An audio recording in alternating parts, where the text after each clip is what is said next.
In Genesis chapter 22, we find a very interesting and yet familiar account.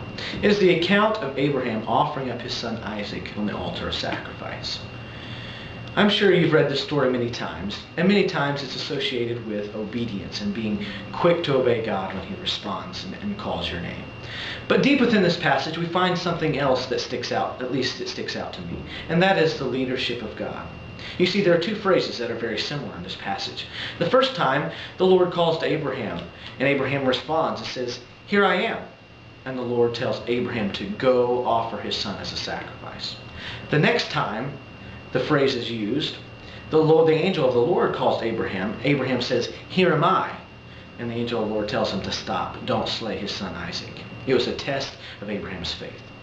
But we find the first time, the Lord tells Abraham to go. The second time, He tells Abraham to stop. And that's very often the case with us. Sometimes God calls us to go. Sometimes God calls us to stop.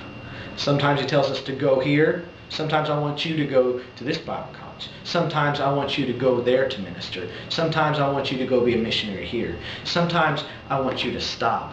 I don't want you to do that thing. I want you to reserve that time that you normally spend doing that. I want you to stop and spend that time for me. But the perfect response that we should give is, "Here am I." When the Lord responds, whatever His wish is, to go or to stop, our perfect response should be, "Here am I. Whatever you want from me, I will do."